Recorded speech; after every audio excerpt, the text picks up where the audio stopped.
नमस्कार साथियों, कैसे हैं आप सभी। मैं उत्तम और एक बार फिर से आप सभी साथियों का गुरुकुल दर्पण परिवार में हार्दिक स्वागत और अभिनंदन करता हूं। आप हैं गुरुकुल की छाव में। तो साथियों, आप हमारे साथ पढ़ने वाले हैं आज इंडियन ज्योग्राफी का सबसे महत्वपूर्ण टॉपिक, भारत के तटीय मैदान। तो आइए समय के महत्व को समझते हुए शुरुआत करते हैं किसके बारे में, भारत के तटीय मैदान। ठीक है, तो आज का जो हमारा टॉपिक होगा भारत के तटीय मैदान। अगर मैं बात करता हूं भारत के तटीय मैदान, तो तटीय मैदान को क्या बोलते हैं, कोस्टल प्लेन, कोस्टल प्लेन्स। देखो, अगर मैं मुख्यतः बात करता हूं कि भारत के तटीय मैदान को मुख्यतः दो भागों में बांटा गया है। पहले की बात करता हूं कौन सा, पूर्वी तटीय मैदान। तो कौन सा, पूर्वी तटीय मैदान। तो पहला कौन सा है, पूर्वी तटीय मैदान, जिसको हम अंग्रेजी में क्या कहते हैं, eastern coastal, eastern coastal planes. ठीक है, चलिए, तो पहले के किस नाम से जानते हैं, ईस्टर्न कोस्टल प्लेन्स, और दूसरा है आपका पश्चिमी तटीय मैदान।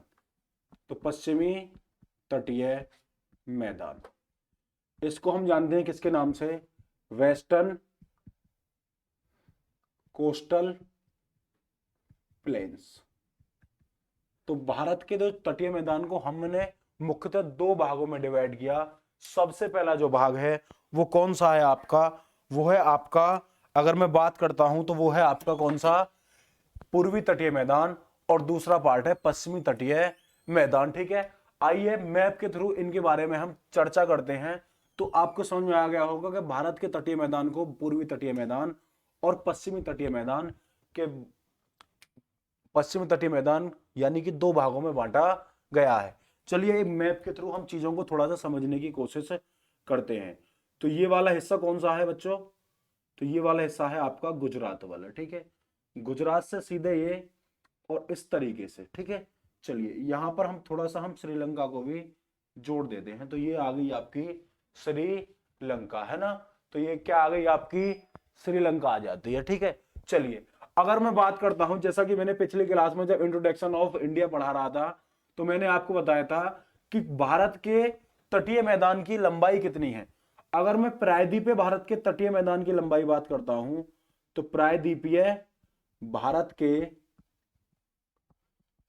तटीय मैदान की लंबाई, किसकी, तटीय मैदान की लंबाई की बात करता हूं, तो लंबाई बैठी थी किसी 6100 किलोमीटर। तो कितनी बैठी थी, 6100 किलोमीटर। कितनी बैठी थी बच्चों, 6100 किलोमीटर। ठीक है, चलिए नोट।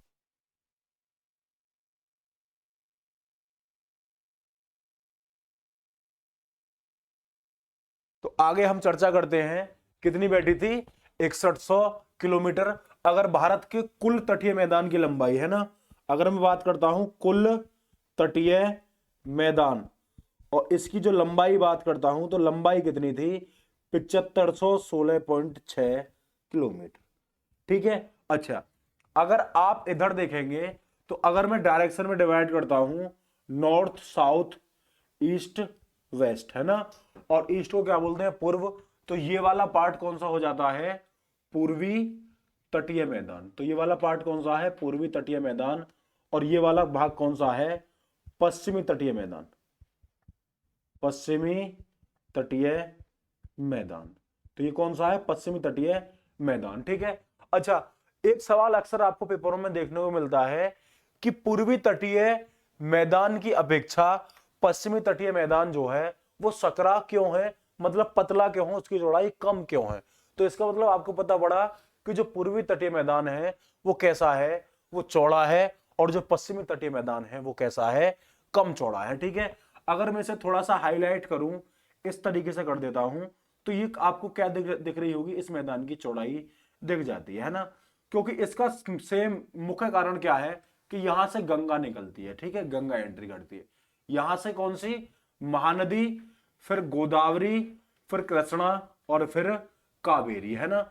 अगर मैं इस वाली नदी की बात करता हूं तो गंगा, ये वाली नदी की बात करता हूं तो कौन सी, महानदी, गोदावरी, जिसे वृद्धगंगा के नाम से जानते हैं। गोदावरी के बाद अगर मैं बात करता हूं तो ये वाली नदी कौन सी है, कृष्णा। और कृष्णा के बाद ये वाली नदी कौन सी है, तो ये आपकी नदी हो जाएगी कावेरी, जिसे दक्षिण भारत की गंगा कहते हैं। देखो पूर्व की तरफ सारी की सारी गिरने वाली नदियां क्या करती हैं, डेल्टा निर्माण करती हैं। क्या करती हैं, डेल्टा बनाती हैं। क्या बनाती हैं, डेल्टा। तो ये सारी की सारी नदियां क्या बनाती हैं, डेल्टा बनाती हैं। तो जब आपको पता है कि इधर की तरफ गिरने वाली सारी नदियां क्या बनाती हैं, डेल्टा बनाती हैं, तो पूर्वी और इधर की तरफ गिरने वाली सारी नदियां, चाहे मैं बात करूं यहां से अमरकंटक के पठार, ये जो अमरकंटक के पठार से निकलने वाली नदी है कौन सी, नर्मदा। और नर्मदा यहां से, और ये वाली नदी को मान लेंगे हम ताप्ती, है ना। और नर्मदा निकलती है और मध्य प्रदेश के बैतूल जिले से कौन सी निकलती है, ताप्ती। अगर मैं नर्मदा, एन फॉर नर्मदा और टी फॉर ताप्ती के बारे में बात करूं, और ये पश्चिम की तरफ गिरने वाली दो बड़ी नदी हैं।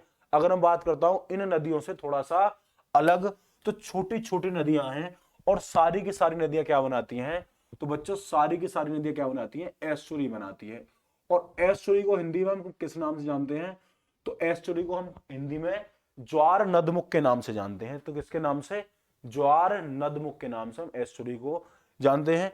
क्योंकि रीजन क्या है कि पश्चिमी घाट की पहाड़ियां एक पहाड़ियां ना होकर एक क्या है, एक कगार है, और इसकी जो चढ़ाई है ना बहुत खड़ी चढ़ाई है। जब पहाड़ों से ऊपर पानी आएगा तो वो बहुत तेज स्पीड के साथ आता है। जब पानी स्पीड के साथ गिरेगा तो वहां चीजें क्या होंगी, वहां पर गर्त बन जाएगा, और जो रेत है वो बहकर चला जाएगा, तो वहां एक गर्त बन जाता है, और इसी को बोलते हैं हम ज्वार नदमुख या फिर एस्चुरी। आप छोटे रूप में गांव के जो कच्ची नालियों में जो ट्यूबवेल चलते हैं तो उनका उदाहरण बड़े ही आसानी से ले सकते हैं, ठीक है। चलिए, जब यही पानी आगे चलकर नदी का पानी मान के चलो कि आगे चला जाता है और ये कहीं झाड़ी में फंस जाए तो वहां पर मिट्टी फंस जाएगी। तो यहां पर जो जाने वाली नदियां हैं इनकी स्पीड अपेक्षाकृत क्या होती है, कम होती है। तो ये क्या करती हैं, डेल्टा निर्माण करती हैं तटीय भाग में, ठीक है।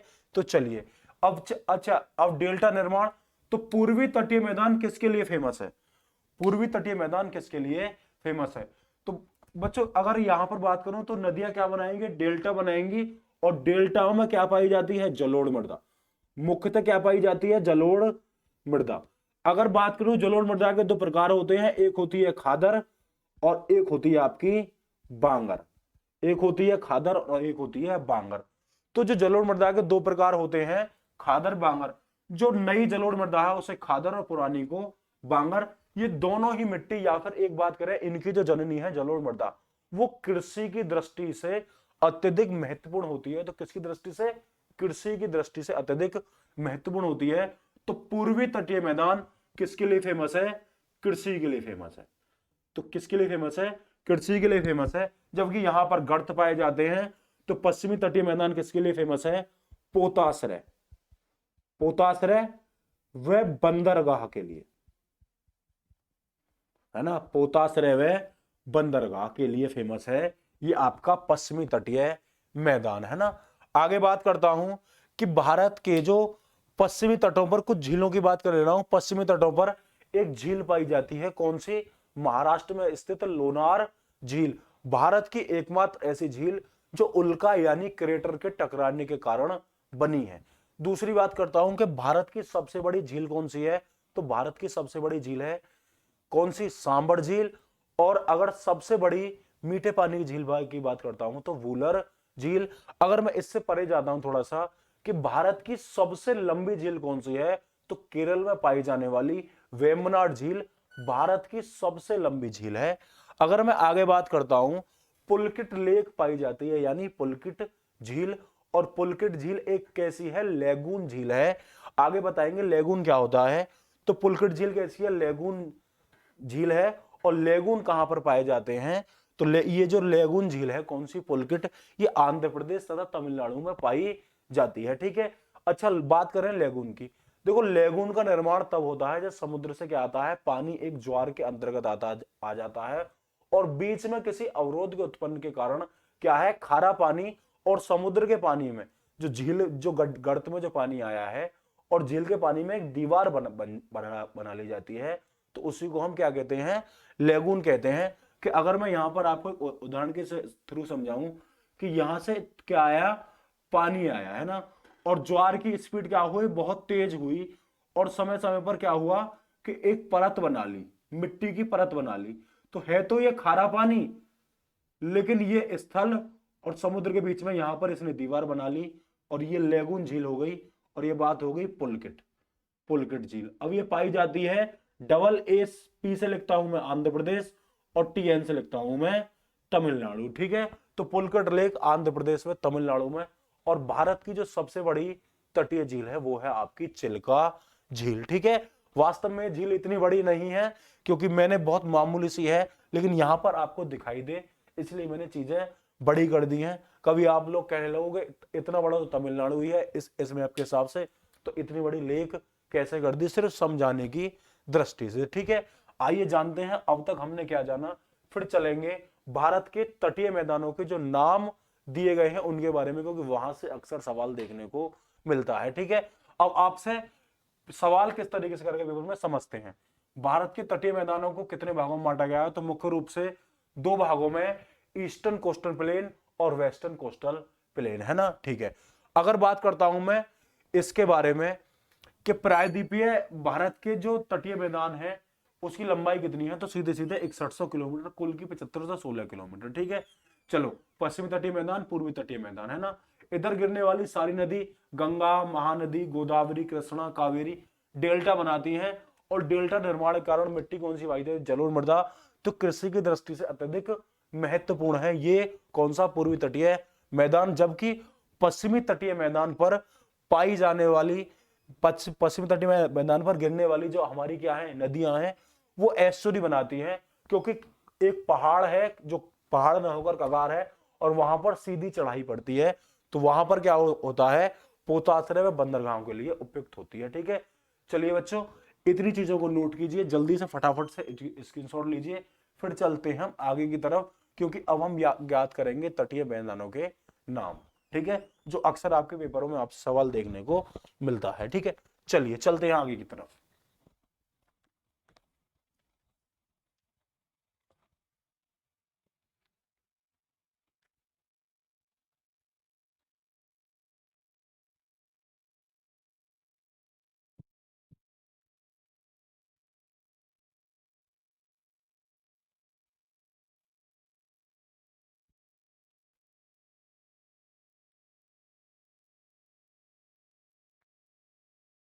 देखो, अगर मैं थोड़े आपको मैप के थ्रू चीजों को समझाने की कोशिश करूं,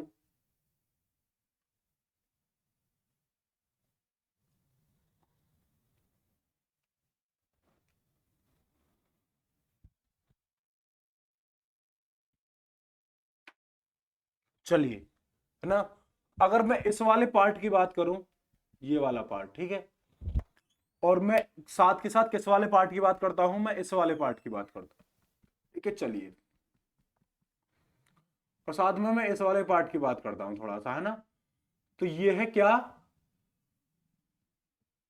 कच्छ का रण। तो कच्छ का रण, ये है आपकी कच्छ की खाड़ी। तो ये क्या है, कच्छ की खाड़ी। ये क्या हो जाएगी आपकी कच्छ की खाड़ी। ये क्या हो जाएगा आपकी खम्मात की खाड़ी, खम्मात की खाड़ी। ये हो जाएगा पूरा आपका अरब सागर। ये हो जाएगा आपका बंगाल की खाड़ी।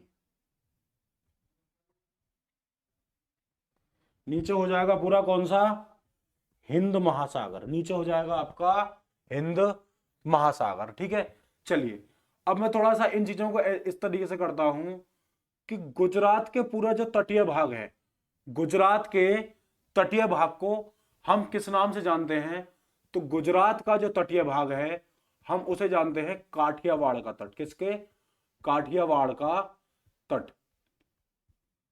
और आप इस काठियावाड़ के तट को कल की तरह याद कर सकते हैं, क्योंकि मैंने कल बताया था कि काठियावाड़ का जो है आपका क्या है, बताइए। काठियावाड़ का जो पठार है वो गुजरात में पाया जाता है।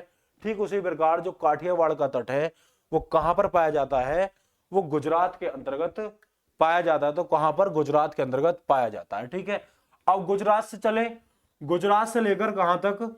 यहां पर पड़ता है आपका गोवा। गुजरात से लेकर गोवा तक के तट को, है ना, या फिर बात करें गुजरात से लेकर यहां पर महाराष्ट्र पड़ता है। कौन सा? महाराष्ट्र। तो ये जो पूरा इलाका है, इस वाले तट को हम किस नाम से जानते हैं? अगर मैं डायरेक्ट डायमेंशन सेट कर दूं तो इस वाले तट को जानते हैं हम किसके नाम से? अगर मैं यहां पर लिखना चाहूं तो ये है आपका कौन सा? कोंकण तट। ये कौन सा तट हो जाएगा? कोंकण तट।